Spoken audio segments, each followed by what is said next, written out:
네, 안녕하십니까. 오늘의 주제는 나와 세상의 이해에 관한 주제를 가지고 이야기를 좀 들어볼까 합니다. 뭐 제목이 좀 거창하긴 한데 그런 게 아니라 이제 좀 본격적으로 좀 더 말씀을 드리면 세상을 이해하자 뭐 이런 내용입니다.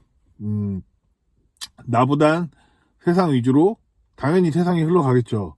그리고 그 세상의 흐름 속에서 나라는 개인이 존재하겠죠. 근데 이 메커니즘을 대부분 당연히 알고 있지만은 좀 깊이 이해를 하는 경우들이 좀 많이 드문 케이스들이 많아서 말씀을 몇 가지 예시를 드려서 얘기를 좀 드려볼게요. 제가 아시는 대표님이 계신데 이제 차가 되게 화려해요. 화려하고 좀 비싼 차예요. 좀 시끄러운 차죠. 뭐 아시잖아요. 그런 차들. 그런 차를 갖고 있는 분인데 그분이 이제 그런 얘기를 하더라고요. 뭐 이렇게 자기가 어쩌다 끼어들기를 한다던가 자꾸 뭐 신호가 간다 할 때 뭐 이렇게 넘어간다던가 뭐 차선 변경을 좀 할 때 약간 투박하게 할 때들이 많이 있잖아요. 근데 이분이 차가 많은데 그 제일 화려한 차를 타고 다닐 때는 그렇지 않은 차를 끌고 다닐 때에 비해서 훨씬 더 신고를 많이 당한다라는 겁니다. 그러니까 뒤에 있는 차나 이런 사람들이 그 차가 어떤 약간의 불법 행위를 하거나 범칙금이 나올 행위들이 들어갔을 경우에 자기가 이제 평범한 차도 많이 갖고 계시는데 그런 차들을 몰고 다닐 때들은 신고가 거의 없는데 좀 이제 화려하고 좀 비싼 차를 타고 다닐 때는 신고가 많다라는 거죠. 그거는 얘기를 하면서 이제 저한테 억울함을 호소하더라고요. 그래서 저는 당연히 아니 그건 당연한 거 아닙니까? 당연히 그런 차를 타고 다니면 사람들한테 타겟이 됩니다. 사람들의 시기와 질투에 대한 욕망을 왜 간과하십니까? 그런 차를 탈수록 더 모범적으로 움직여야 되고요.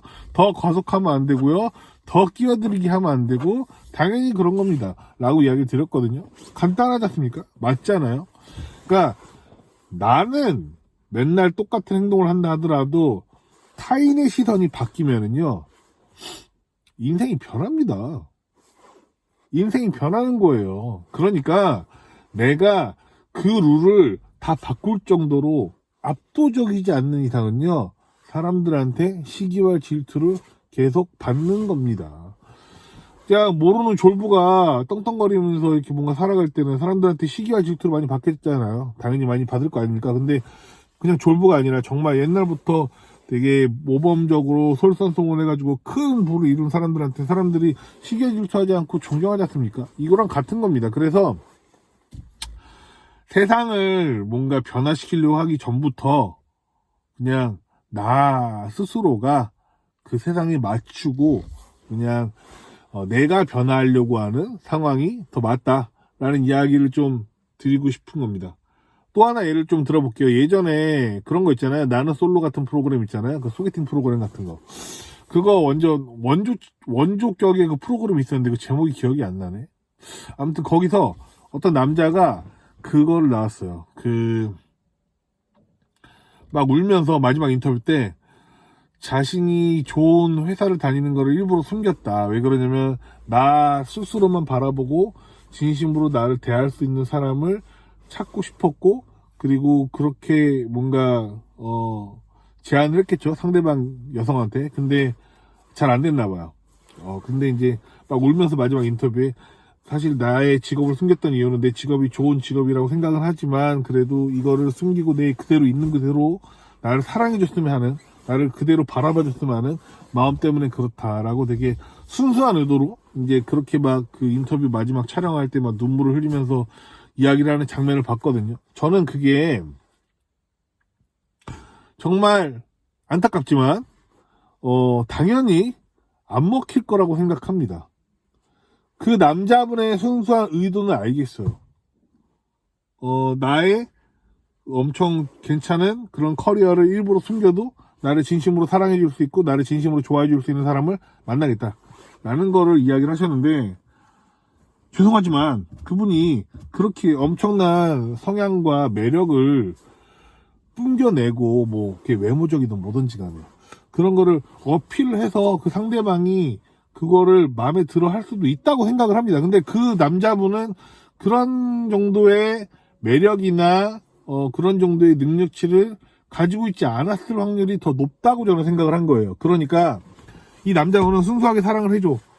나 있는 그대로 좋아해줘. 라고 하는데, 상대방 입장에서는, 뭐, 외모적으로도, 성격적으로도, 뭐, 유머러스함이나, 뭐, 키든, 뭐, 피지컬이든, 뭐, 여러, 뭐, 직업 빼고도라고 본다 하더라도, 뭐, 이렇게 그렇게 큰, 뭔가 메리트가 없다라고 생각을 했을 수도 있잖아요. 그런데, 그 남자분은 그냥, 나의 진정성을 알아봐 주길 바랬다. 약간 이런 식의 논조로 이야기가 되더라고요. 저는 당연히 안 된다고 봅니다. 그러니까 저는 이거예요. 세상을 사람들이 그거 정말 자기 위주의 순수한 생각과 정의로운 생각이 먹힐 거라고 자꾸 착각하는 겁니다. 그렇게 사업이나 영업하시면 다 망해요. 안 됩니다. 그런 진정성을 사람들이 바라봐 주지 않아요. 사람들은요, 아무도 당신한테 관심이 없어요. 당신이 갖고 있는 무언가에 관심이 있는 거예요. 당신 그 자체에 숨도 있게, 깊이 있게 알려고 하지 않고 그렇게 관심이 있지 않아요. 부모가 나를 엄청나게 잘 압니까? 100% 압니까? 불가능하잖아요. 마찬가지예요. 그럴 수 없다고요. 그런데 자꾸 나는 이런 의도로 이렇게 했는데 왜 세상은 나한테 이렇게 반응을 하냐. 아무 의미 없습니다, 여러분. 절대 앞으로도 그렇게 사시면 안 됩니다. 아무도 관심 없어. 그냥 열심히 하고 노력하고 자기 반성하고 앞으로 나아가는 겁니다. 세상의 기준에 맞추세요. 세상의 기준이 마음에 안 들면 엄청 큰 힘을 갖게 돼서 그걸 바꾸려고 하시던가요. 정치인이든 엄청 큰 기업인이 되든 뭐든지 간에. 그렇지 않고서는 세상에 맞춰가야 되는 겁니다. 제가 정말 좋아하는 그 마지막 에피소드를 좀 들려드릴게요. 이거와 좀 반하는 이야기인데요.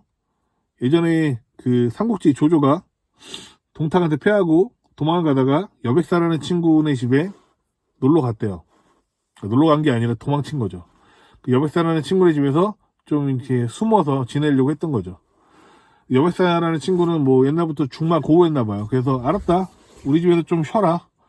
라고 했는데 어느 날 조조가 자다가 일어나 보니까 뭐 거기 있는 사람들이 이제 막 칼을 막 갈고 막 그랬던 장면을 봤나 봐요.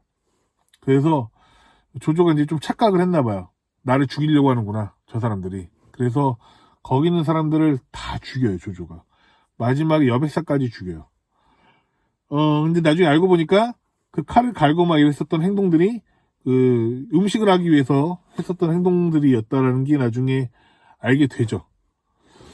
그래서 그 이야기를 이제 나중에 자기 부하한테 이야기를 하는데 그 부하가, 조조의 부하가 조조한테 당신은 신의를 저버린 행동인 거다라고 좀 비난을 했었나 봐요. 근데 그때 조조가 그런 얘기했죠.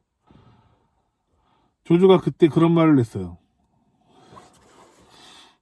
내가 세상을 버릴지라도 세상이 나를 버리게 하진 않겠다. 이런 말을 했거든요. 굉장히 무서운 말이죠. 굉장히 무서운 말이죠. 그러니까 자기만의 신념과 정의가 강한 사람들은요, 그렇게 극단적으로 변질될 확률이 있습니다. 엄청난 나르시스트가 될 확률이 있다라는 거예요. 저는 그게 뭐 트럼프나 푸틴이나 뭐 조조나 이런 캐릭터들이, 저는 사람들이 원하는 그런 리더가 됐었던 경우들을 딱 보면 그런 엄청난 힘들의 근원은 폭발적인 자기애라고 생각을 합니다. 그게 엄청나게 왜곡됐다고 하더라고요. 근데 그런 사람들은 엄청난 소수죠. 99%의 사람들은, 그런 사람들은 말로가 좋지 않고 그냥 교도소에 가 있는 인생을 살아갈 확률이 굉장히 높을 겁니다. 그렇기 때문에 제가 말씀드리고 싶은 건 이런 거예요. 이런 사람들은 너무 적은 케이스이기 때문에 우리는 이거를 잘 관찰해서 우리는 세상에 묻어가면서 앞으로 인생을 잘 살아가고, 그런 식으로 해서 불편하고 불필요한 것들을 자꾸 제거해 나가면서 올라가야 한다 라는 게 논조입니다. 주장입니다. 끝.